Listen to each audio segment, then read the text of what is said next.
मेरे प्रिय दर्शकों, आज हम एक छोटी सी कहानी लेकर आए हैं जगन्नाथ भगवान और हनुमान भगवान की।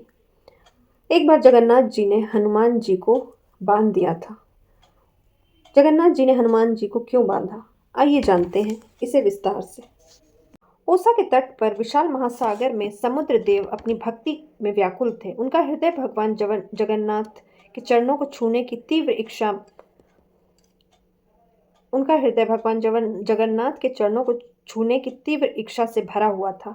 इतनी प्रबल भक्ति में उन्होंने अपनी लहरों को असीम गति दे दी, जिससे पूरे तट और पास के शहर भारी हलचल और भय फैल गया। लोग समझ नहीं पा रहे थे कि इस विनाशकारी लहर को कैसे रोका जाए। समुद्र देव की लहरें लगातार बढ़ते जा रही थी। शहर के लोग अपने घरों में सुरक्षित होने की कोशिश कर रहे थे, लेकिन संकट कम होने का नाम नहीं ले रहा था। भगवान जगन्नाथ सोच में पड़ गए कि समुद्र देव को कैसे नियंत्रित किया जाए और शहर को सुरक्षित कैसे रखा जाए। तब उन्होंने हनुमान जी को बुलाने का फैसला किया। जगन्नाथ जी हनुमान जी से बोले, हनुमान, तुम्हारी शक्ति इतनी महान है कि तुम ही समुद्र देव को नियंत्रित कर सकते हो। यदि तुम समुद्र देव को रोक दोगे तो शहर सुरक्षित हो जाएगा। हनुमान जगन्नाथ जी से बोले, प्रभु, आपकी आज्ञा मेरे लिए सब कुछ है। मैं तुरंत समुद्र देव के पास पहुंचकर उन्हें नियंत्रित करूंगा। हनुमान ने अपनी पूरी शक्ति और भक्ति से समुद्र देव को रोकने का प्रयास किया। उनकी दृष्टि और सामर्थ्य इतनी प्रबल थी कि समुद्र देव कुछ समय के लिए शांत हो गए। शहर के लोग राहत की सांस लेने लगे। लेकिन जब शहर में कहीं राम भजन या कीर्तन होता तो हनुमान जी वहां पहुंच जाते थे।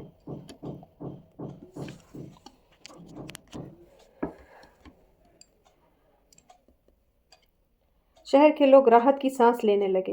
लेकिन जब भी शहर में कहीं राम भजन या कीर्तन होता तो हनुमान जी अपनी भक्ति में वहां पहुंच जाते। उनके जाते ही समुद्र देव फिर से सक्रिय हो गए और शहर पर संकट मंडराने लगा। भगवान जगन्नाथ ने यह देखा और गहरी सोच में डूब गए। उन्होंने महसूस किया कि हनुमान की शक्ति इतनी प्रबल है कि कोई भी उन्हें रोक नहीं सकता।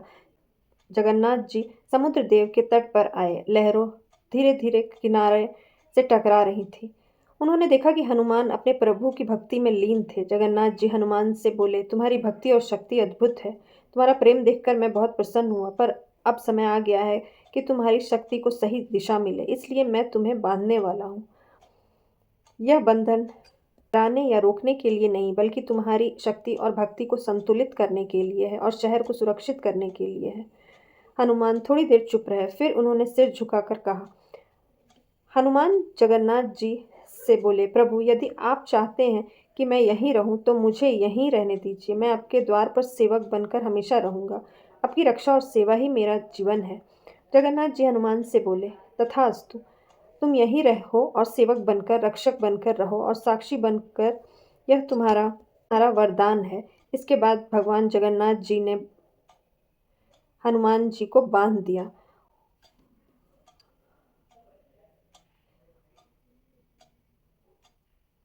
यह बंधन उन्हें दंड देने के लिए नहीं था, बल्कि उन्हें एक स्थान पर स्थिर रखने के लिए किया गया था। भगवान हनुमान जी ने बिना किसी संकोच के इस बंधन को स्वीकार किया, क्योंकि उनके लिए प्रभु की आज्ञा ही सर्वोच्च धर्म थी। समुद्र देव की हल्की हल्की लहरें अब धीरे धीरे किनारे को छू रही थी और हवा में प्रेम और भक्ति की सुगंध हमेशा बह रही थी।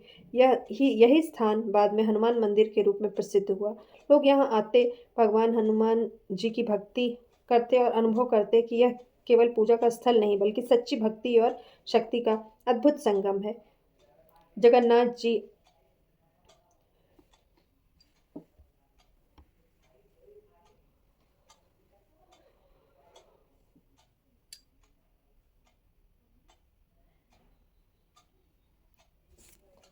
तो इस कहानी में हमने जाना कि जगन्नाथ जी ने हनुमान जी को क्यों बांधा था।